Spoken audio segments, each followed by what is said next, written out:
एक कुछ चीज़ें हैं जो पोल्ट्री के लिए बहुत ज़्यादा इंपॉर्टेंट होती हैं, उसके बारे में कुछ बुक्स हैं। और इसके अलावा ये कुछ जो है वो हमारे पास मेडिसिन्स वगैरह के हवाले से जो चीज़ें होती हैं वो हमारे पास हैं। ठीक है, अच्छा बात तो ये कर लेते हैं कि अब सही वक्त पे सही डिसीजन क्या होता है। अब मिसाल के तौर पे आपके बर्ड में इकोलाई है और आप ट्रीटमेंट कर रहे हो उसको एंट्राइटस का, आपके बर्ड में एंट्राइटस है, आप उसको ट्रीटमेंट कर रहे हो अपना माइकोप्लाज्मा का। तो देखें, इन चीज़ों को देखना पड़ता है कि आया कि आपके बर्ड में एक्चुअल इशू है क्या। वो जस्ट वेंटिलेशन की वजह से हो रही हो, मैं आपको बोल रहा हूँ यार ये उसके बाद भी आ रहा है मसला, आप एमोक्सिसिलिन चला दो।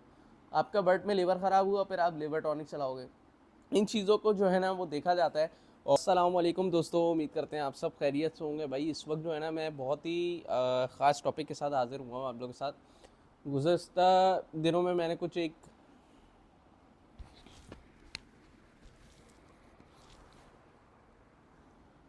अस्सलाम वालेकुम दोस्तों, उम्मीद करते हैं आप सब खैरियत से होंगे। भाई इस वक्त जो है ना मैं बहुत ही इंपॉर्टेंट टॉपिक पे वीडियो बना रहा हूँ। और बात सारी ये कि अल्हम्दुलिल्लाह अल्लाह का शुक्र है कि एक जो मैंने डिस्कस किया था पिछली वीडियो में कि रेट भी जो है बेहतरी की तरफ जाएगा। और अल्हम्दुलिल्लाह वो चीज़ आई और अल्हम्दुलिल्लाह 2-4 दिन में ही पोजीशनें थोड़ी बेहतर होने लगी हैं। ठीक है, अब मसला सारा ये है कि जंग का माहौल चला हुआ है, पेट्रोल के प्राइसेस भी जो हैं बहुत ज़्यादा बढ़ गए हैं। उससे जो है हमारी पोल्ट्री की मार्केट में आया क्या नुकसान होगा या प्रॉफिट होगा, या हमारे लिए ये बहुत अच्छी बात है। आज की वीडियो में मैं डिस्कस करने वाला हूँ आप लोग को कुछ चीज़ें। और कुछ चीज़ें हैं जो मेरे पास जो है मैंने जो है ना वो देखी हैं। ठीक है, और आप लोग से मैंने शेयर करने का सोचा है, मैंने बोला भाई आप लोग से शेयर किया जाए। हर बार ये क्या चीज़ है, ये तो बेसिकली एक पोर्टफोलियो है। जस्ट एक आप ये समझें कि एक कुछ चीज़ें हैं जो पोल्ट्री के लिए बहुत ज़्यादा इंपॉर्टेंट होती हैं, उसके बारे में कुछ बुक्स हैं। और इसके अलावा ये कुछ जो है वो हमारे पास मेडिसिन्स वगैरह के हवाले से जो चीज़ें होती हैं वो हमारे पास हैं। ठीक है, अच्छा बात तो ये कर लेते हैं कि अभी रेट के हवाले से कि रेट जो है वो आपने देखा कि माशाल्लाह से रेट बढ़ रहा है, लेकिन हमारे पास मसाइल भी बढ़ते जा रहे हैं। ठीक है, मौसम गर्म की तरफ जा रहा है, हमारे पास मोडालिटी रुक नहीं रही, चाहे वो ओपन शेड हो चाहे वो कंट्रोल शेड हो, हर किसी के पास, चाहे वो एंटाइटस का इशू हो, इकोलाई का इशू हो, बेतहाशा आ रहा है, एनडी के मसले आ रहे हैं। इसके अलावा ये क्या है, हमारे पास जो है इस वक्त भी जो है ना एफ यानी कि हमारे पास हाइड्रो अभी भी आ रही है।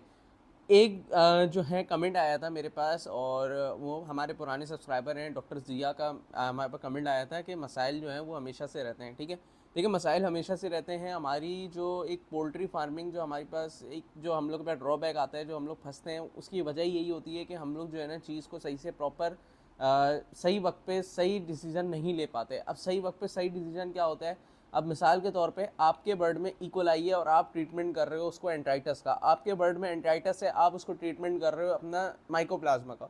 तो देखें, इन चीज़ों को देखना पड़ता है कि आया कि आपके बर्ड में एक्चुअल इशू है क्या। ठीक है, ये चीज़ हम सबको बताए कि जब भी कोई बीमारी आती है तो वो उसके साथ दूसरी बीमारी भी आती है। ठीक है, अब होता क्या है कि मिसाल के तौर पे आपने फर्स्ट वीक तो आपने निकाल लिया अच्छे से, सेकंड वीक भी निकल गया, थर्ड वीक भी निकल गया, 4 वीक और 5th वीक और देन मार्केटिंग तक आपके लिए वो वीक्स खास तौर पे ब्रॉयलर फार्मिंग के लिए बहुत ज़्यादा क्रिटिकल होता है। अब आप लोग क्या गलती करते हो, आप लोग ये सोचते हो कि यार ब्रूडिंग फेज से तो निकल गया, अब चूज़ा जो है हमारे पास संभल गया, चूज़े की मोर्टेलिटी नहीं हो रही, चूज़ा ओके। हमेशा याद रखें जो हमारे पास माइकोप्लाज्मा है वो हमारे पास 4 वीक्स में उसका टाइम पीरियड होता है, वो शिद्दत से आएगा। अगर आपने उसमें सही से देख लिया तो सही है। इसी तरीके से एंट्राइटस भी जो है हमेशा से आते रहता है। एंट्राइटस क्लोस्ट्रीडियम है, मैंने हमेशा से आपको बताया क्लोस्ट्रीडियम जो है बेसिकली जब वेंटिलेशन नहीं होती, घुटन होती है। आप इसका सिंपल एक एग्जांपल देता हूँ कि ये विदाउट वेंटिलेशन जो है बहुत तेज़ी से ग्रो होता है। आप अपने बर्ड को खुद डिजीज़ लेने का मौका देते हो। ठीक है, मेरे पास एक भाई ने एक बहुत अच्छा जो है ना एक रिसेंटली एक भाई ने सवाल किया था, और वो ये था कि यार मेरे पास ब्रूडिंग की जो है ना मैं ब्रूडिंग नहीं कर पा रहा हूँ अभी गर्मियों से पहले। उसमें जो है ना उनके पास टेम्परेचर 26-27 हो रहा था, तो उन्होंने क्या किया कि थैली लगा के पूरे शेड को पैक कर दिया और शेड के अंदर वेंटिलेशन ज़ीरो कर दी।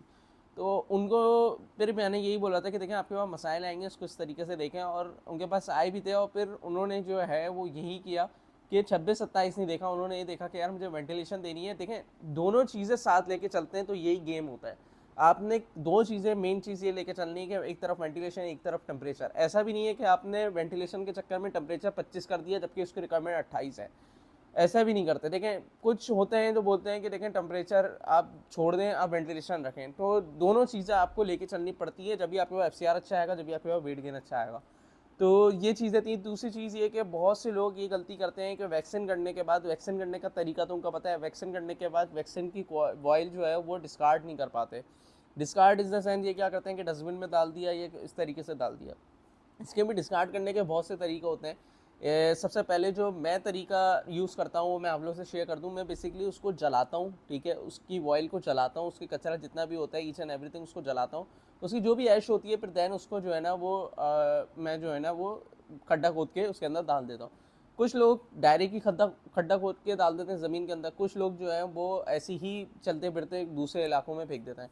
देखिए इस चीज़ को सबसे बेहतर तरीके से अगर देखा जाए तो मेरे नज़दीक जो मैं अपनाता हूँ तरीका वो ये है कि मैं जो हूँ उसको जला देता हूँ।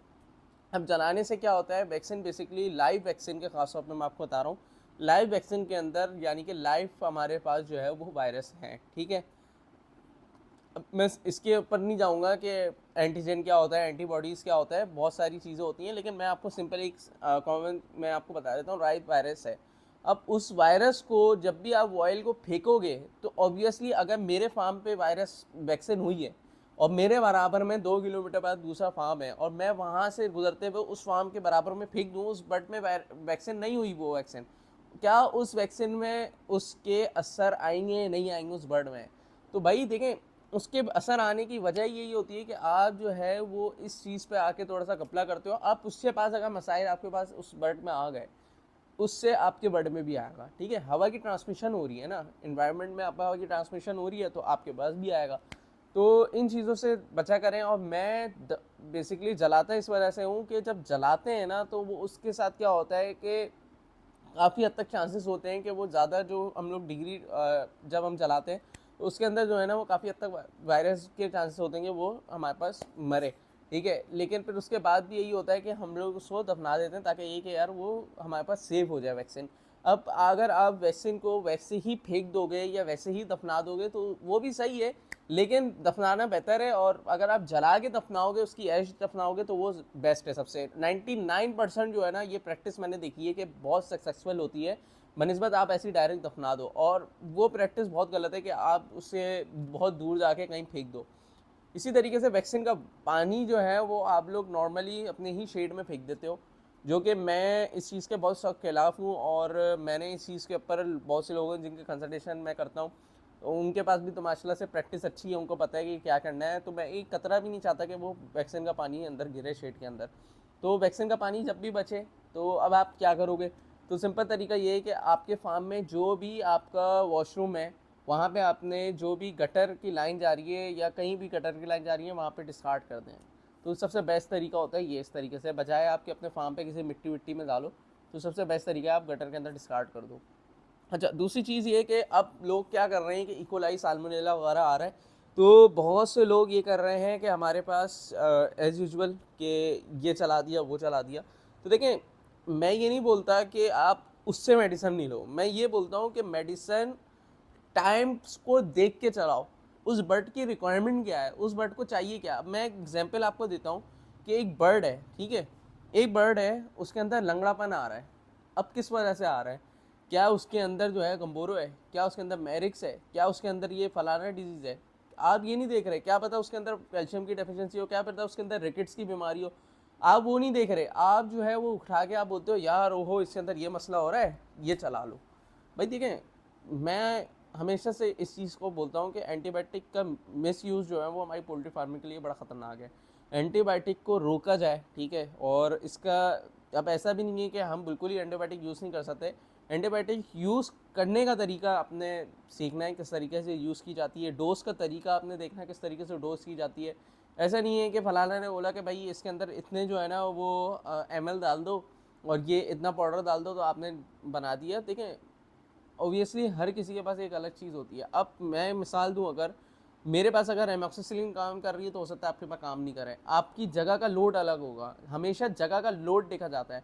क्या पता आपके पानी का लोड अलग हो, आपके पानी का लोड से क्या मुराद है, बैक्टीरिया लोड। क्या पता आपकी जगह पे इकोलाई ना हो, मेरी जगह पे इकोलाई हो, और आपकी जगह पे जो मोटेलिटी हो रही है वो जस्ट वेंटिलेशन की वजह से हो रही है। मैं आपको बोल रहा हूँ यार ये उसके बाद भी आ रहा है मसला, आप एमॉक्सिसिलिन चला दो। आपका बर्ड में लीवर ख़राब हुआ फिर आप लिवर टॉनिक चलाओगे। इन चीज़ों को जो है ना वो देखा जाता है। और ये एक छोटी सी जो है ना आपको शेयर करनी थी। और माल जो जिस तरीके से माशाल्लाह से रेड हो रहा है, आने वाले वक्तों में इंशाल्लाह अच्छा ही होने की उम्मीद है। और अब देखें क्या होता है क्या नहीं होता। बहुत से लोग ये मैसेजेस कर रहे हैं कि यार मार्केट गिरने का दोबारा से ख़तरा हो रहा है, कि यार वो जो एक्सपोर्ट हमारे पास बंद हुई है, जैसे हमारे पास मटन का हमने देखा, बीफ का देखा। अच्छा, बहुत से लोगों ने तो दिया कि भाई 800 रुपये में मटन आ जाएगा। यार 800 रुपये पे नहीं, 800 रुपये प्राइस नीचे आने का वो है, लेकिन 800 रुपये पे आने का नहीं है। इसी तरीके से हमारे पास जो है ना चिकन की, मैं अगर मैं बात करूँ, चिकन मीट हमारे पास एक अफ़गानिस्तान जा रहा था, इसके अलावा नहीं जा रहा। ठीक है, अफ़गानिस्तान को भी आपको पता है कि कब से हमारे पास थोड़े से इशू चल रहे हैं, जिसकी वजह से हमारे पास मीट नहीं जा रहा। अंडे की अगर मैं बात करूँ, अंडा बिल्कुल जाता था। ठीक है, अंडा सऊदीया में भी जा रहा था, हर जगह जा रहा था, एक्सपोर्ट हो रहा था हमारे पास अंडा। लेकिन अनफॉर्चुनेटली हमारे पास एक्सपोर्ट में थोड़े से इशू आया, और माल का आपने देखा रेट भी लेयर साइड खास तौर पे ब्रर वाला फिर भी अभी सुकून में है, लेकिन लेयर के लिए तो बहुत मुश्किल हुआ हुआ है इस वक्त। लेयर वाला बहुत इस वक्त करंट बहुत मुश्किल में है। तो इस वक्त जो है ना बहुत ज़्यादा थोड़े से इशू चल रहे हैं। मतलब इस वक्त अगर आपने चूज़ा भी डाला है ना, तो वो चूज़े वाला भी जो है ना वो खुश नहीं है।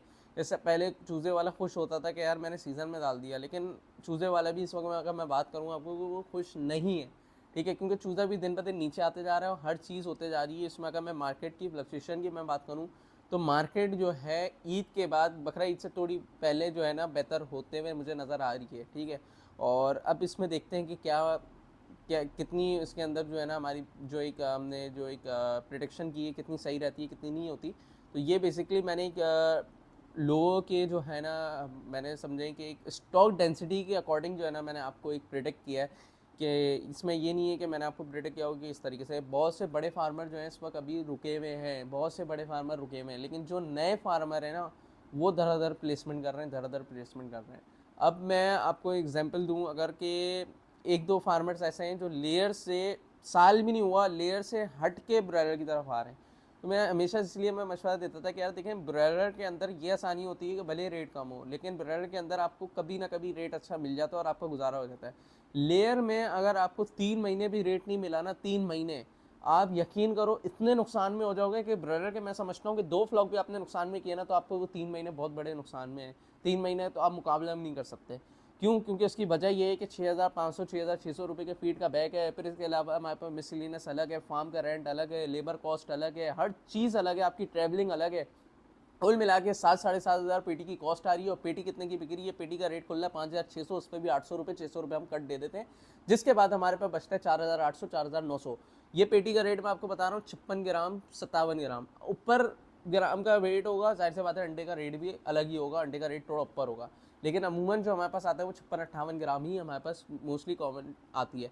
अब पर डे अगर आप 2,000 रुपये का नुकसान कर रहे हो एक पेटी पे, मैं एक पेटी को लेके चल रहा हूँ, आपने महीने का 60,000 तो नुकसान ही कर दिया मेरे भाई। एक पेटी पे 60,000 रुपये का नुकसान कर दिया आपने। आप गिन लो 30 दिन को आप मल्टीप्लाई कर दो 2,000 से, तो आपके पास 60,000 का नुकसान हो गया। 60 इंटू 1,80,000, तो एक पेटी पे आपने 3 महीने में नुकसान कर दिया। इससे भी वर्स्ट कंडीशन हो सकती है, चले जाए, अल्लाह पाक बेहतर करे। हम तो यही दुआ कर रहे हैं कि पोल्ट्री की मार्केट बेहतर हो। लेकिन जो मसाइल जो चीज़ें नज़र आ रही हैं, देखें हमारे पास बहुत ज़्यादा ओवर प्रोडक्शन हो गई है, चाहे वो ब्रॉयलर हो चाहे वो लेयर हो। ओवर प्रोडक्शन ऐसी हो गई है कि जाहिर सी बात है, जब हमारा माल हमारा जो चीज़ अफ़गानिस्तान जा रहा था, अब मैं इसके एग्जांपल आपको देता हूँ। ब्रॉयलर का ये सीन था कि ब्रॉयलर का मीट अफ़गानिस्तान ऐसे जा रहा था कि जो हमारे पास बड़ा बड़ा माल था 3-3 4-4 किलो का, जो आपको बाज़ारों में नज़र ही नहीं आता था आज से 3-4 साल पहले, वो माल अब आपको बाज़ारों में नज़र आ रहा है। वो माल हमारे पास अफ़गानिस्तान जाता था। जो हमारे कुछ खान भाई हैं जो होते हैं, उनको बेसिकली थोड़ा सा एक आदत होती है कि मीट जो है ना थोड़ा सा सख्त हो, क्योंकि जितना आप ये देखें, इसीलिए ब्रीडर भी जो है हमारा वहाँ पे जा रहा था जो कलिंग होती थी। अब क्या हो रहा है, ब्रीडर भी हमारे पास लोकल मार्केट में ही सेल हो रहा है। तो देखें इस तरीके से जब तक ये चीज़ें चलते रहेंगी, तो आप ये समझें कि आपके पास वो चीज़ अब फ़िलहाल नहीं आ सकती कि पहले जैसा होता था कि 500 रुपये रेट चले गया, 550 रुपये रेट चले गया। लक है, किस्मत है। लेकिन अगेन एंड अगेन के जिस तरीके से देखें ब्रॉयलर एसोसिएशन में लोग खड़े में, और मैं अगर मैं बात करूं ब्रॉयलर के बिज़नेस के हवाले से, तो अगर एक कंपनी को लेकर मैं चलूँ ना, तो एक कंपनी के पास 70% या 80% तो बिज़नेस ब्रॉयलर का है और 20% 30% बिज़नेस लेयर का है। इसके अंदर अगर आपको हकीकत नहीं लगती ना, तो आप किसी भी कंपनी को लेके सर्च कर लो। ओके भाई, देखें यही थी आज की एक छोटी सी जो टिप्स आपको शेयर करनी थी। और बहुत से लोग यही गलतियां कर रहे थे कि बहुत सारी चीज़ें चल रही थी। अब मैं इसकी एक एग्जांपल आपको ये दूंगा कि इस वक्त गुज़श्ता रोज़ कुछ चीज़ें चल रही हैं, मसाइल चल रही हैं, तो उसमें लोग क्या कर रहे हैं कि अपना बर्ड जो बड़ा बर्ड है उसकी भी आप लेइंग के लिए लगे हुए हो। इसकी भी एक एग्जांपल ये कि यार आप अपने बट की लेंग क्यों ले रहे हो, इस वक्त मोल्टिंग पे लगाओ। जब आपकी कॉस्टिंग इतनी महंगी चल रही है, आपकी हर चीज़ चल रही है, रेट आपको मैंने जैसे आपको बताया कि भाई नहीं मिल रहा हमें, तो उसमें क्या हो रहा है कि आप पर डे जो है ना पेटी का जो नुकसान कर रहे हो, अल्टीमेटली आपका ही नुकसान है। आप उस बर्ड को फीड खिला रहे हो और आपके पास प्रोडक्शन नहीं मिल रही, तो आप उसको मोल्टिंग पे डालो, वो ज़्यादा बेहतर है। तो ये चीज़ें थी, तो आई होप कि आपको आज वीडियो कुछ पसंद आएगी, और कमेंट करके लाजमी बताइएगा कि आपको किस तरीके से वीडियो चाहिए। इंशाल्लाह कोशिश करके आपके लिए ज़रूर हाजिर होंगे। और बस यही थी, वीडियो भी अच्छी खासी लंबी हो गई है। आई होप सो कि आपको आज की वीडियो पसंद आएगी। वीडियो पसंद आए लाइक शेयर ज़रूर करिएगा। मिलते हैं इंशाल्लाह नेक्स्ट किसी और एपिसोड में। जब तक के लिए मुझे इजाज़त दीजिए। अल्लाह हाफ़िज़।